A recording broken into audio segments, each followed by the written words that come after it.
I'm Mark Pemberthy at COLAS, and I'm Chair for CIHT South East Region. So I was interested, Edmund, you spoke about the targeted increase in jobs from 4 million currently to 6.8 million.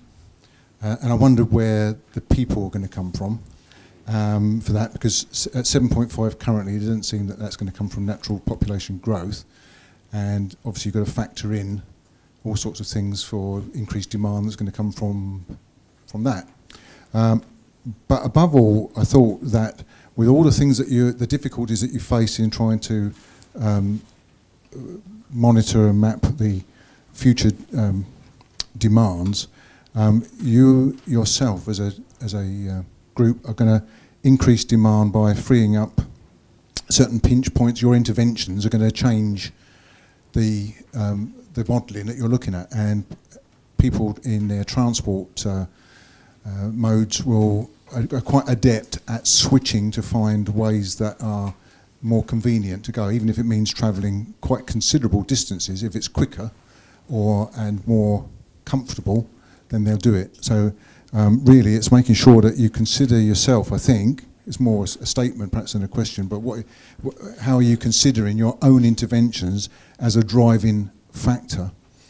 Because otherwise there's a risk of unforeseen consequences, that the changes in demand are coming as a result of your own interventions and might not be what you foresaw. On the kind of forecast job and GVA projections, I think that this is more a kind of identification of what could possibly be achieved, but as you say, it would require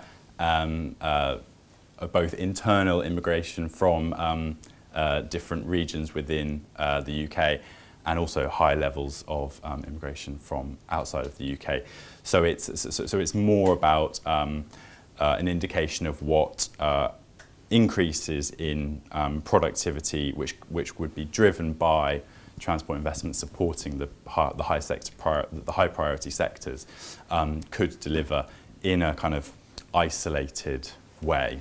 But I think that it's a good point, and I think as part of the transport strategy development, we're seeking to kind of put more nuance around those numbers.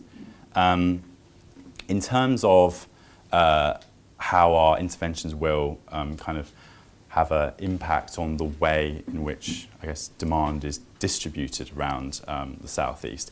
I think that as part of the transport strategy development, the schemes themselves won't be, new schemes won't be identified. Areas of areas of intervention where improvements could be made will be identified. But I think that what we're trying to achieve as part of the transport strategy is a more holistic view of how the transport and development and social inclusion and environment actually interact. I think that there's kind of transport modelling work that can be done which can address that kind of redistribution of demand.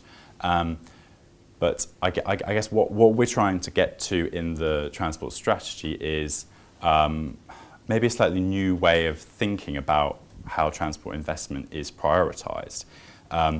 In the transport for the southeast area, we have large areas of kind of protected areas of outstanding natural beauty and the national parks, and this means that it's not just about joining kind of point to point and improving connectivity between X and Y.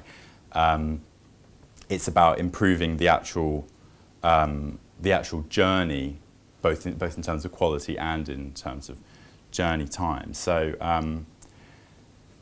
I think that while there will be further work done on the corridor studies to actually identify exactly how that demand will be redistributed, the transport strategy is focusing on addressing that vision and strategic principles. I think one of the key components for me is thinking about how we influence local plan provision. So at the moment, plans for new housing growth and the development of communities sit at a borough and district level, and I think there are some real challenges because of the way in which we put growth out at the moment. Yes, for sure, there's a focus on housing, and the government's talked about 300,000 housing units needed. But what we don't get right is this aspect around the social and environmental interactions for new communities. And Martin's heard me say this many times, and he's very proud of it because he has had a role to play in this.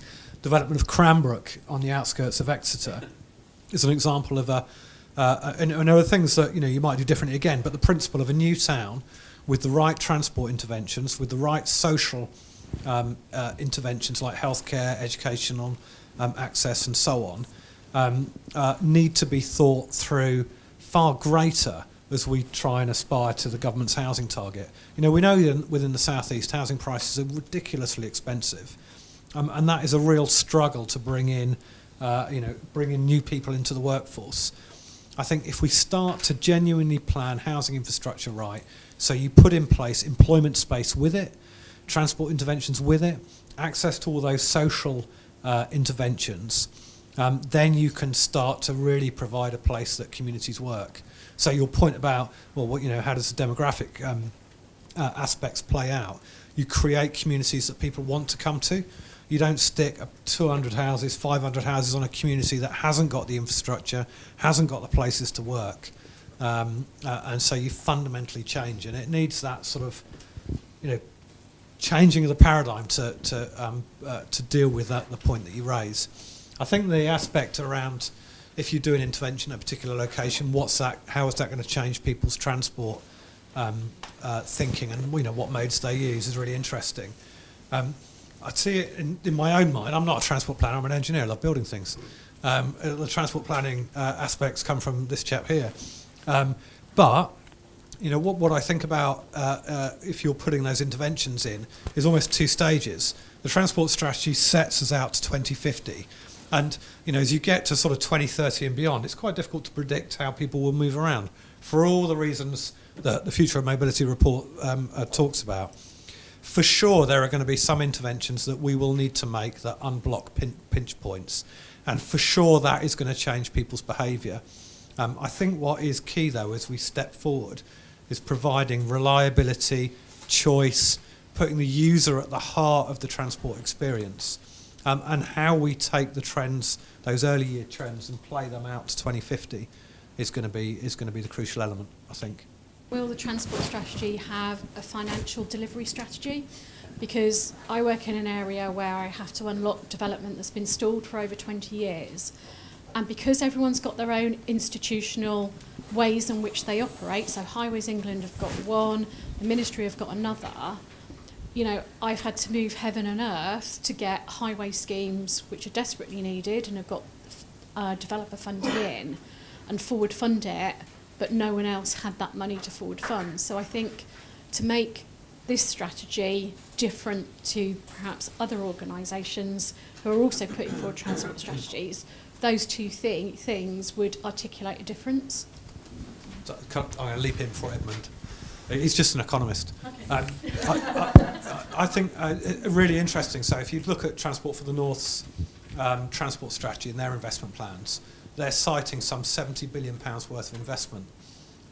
Now, Martin made the point at the start, there are 6 other subnational transport bodies that are all going to be developing their own transport strategies, albeit at different paces. But the size of the ask is probably going to be similar. I think for the South East, just looking at some of the challenges just to keep, provide a reliable network, it's going to be in the order of 50, 60, 70 billion, I would guess.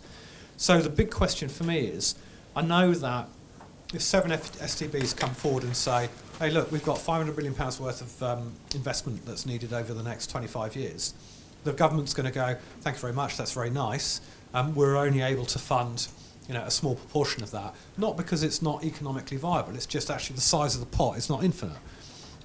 So the challenge for us is how do we get to a place where we develop models that become attractive for private investment.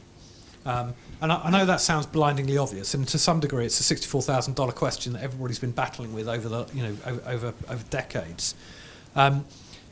Edmund mentioned things like pay as you go, and How do you generate a revenue stream? Well, road user charging, bearing in mind that there will be no petrol and diesel by 2040, so you need something to replace Treasury's tax receipt.